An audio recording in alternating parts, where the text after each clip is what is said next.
The last section is my contacts section.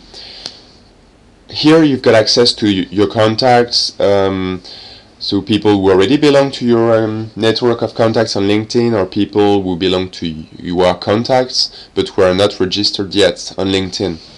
So here you can manage what you want to do and who you want to invite, and to keep track of the invitations you sent. So there's basically a couple of subsections. First is connections, so that's here. That's the main page basically. Here you've got access to your connections, so it's to people who are part of your LinkedIn's network. Okay, so here you've got the name of the persons. You see here that you can export all those connections and you can put them, for instance, and use them in Outlook. So it's quite a useful feature.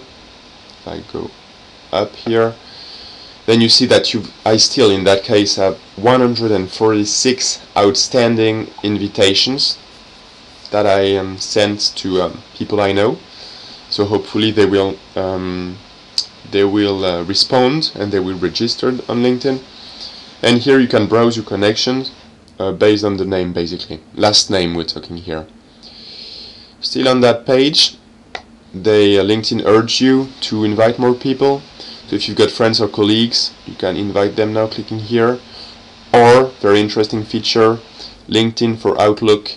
LinkedIn created a bar, a tool, for Outlook. So it's embedded in Outlook, and if you download it, it's going to be part of your Outlook interface. Quite useful to look for contacts, to bookmark people as well. So very useful software per se.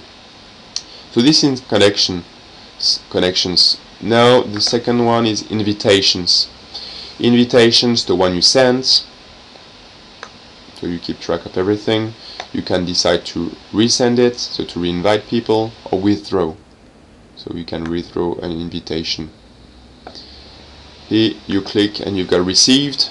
This is the invitations you received. The same ID, you see if it's pending, so if you already accepted them or not, if you maybe rejected them for some reasons, and you can view the invitation, and you can have access to the person, to the profile of the person who sent the invitation. That was invitations here. You can click on other contacts. In that section, it's people who are part of my network of contact, but not on LinkedIn. For instance, it's my database of contacts in Outlook that I've uploaded on LinkedIn. So then I've got access to all that information. But when I say all, it's only first name, last name, job title, company, and email. Okay, and then I can decide to invite them one by one quite easily on LinkedIn. So I've got, for instance, 3,200, more than 3,200 people contacts uploaded on LinkedIn, but they're not members. And among those, there's 466 who are members. If I click here, that's very useful. I see all those persons, so I can easily click here if I want to invite and to invite Laurent to be part of my network. To click here and then to send an invitation to invite him. You can as well, and that's very useful, still a recently added feature. You click on View Recent Users first, so then you see the person who are quite active on LinkedIn, and you can decide to invite them first. That was other contacts. You click on colleagues now, and then the idea is to get in touch with people who worked at the same companies. Okay, so here is a couple of companies I've worked for in the past.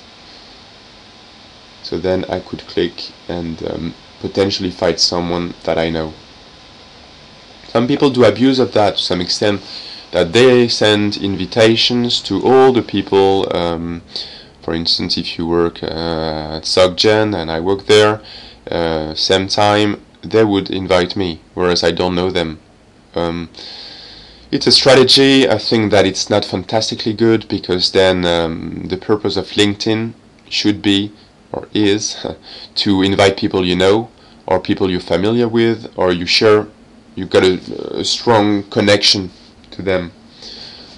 So you may decide to invite people you don't know at all, but I mean, I would advise to invite people, as I said, who share a same connection, or people you know. That's even the best. That was colleagues, and same idea with classmates. They've added that feature. Now you can do the same. So find people who attended the same university, college, business schools, schools of engineers, and then you can decide to invite them or not. So this was my contacts section.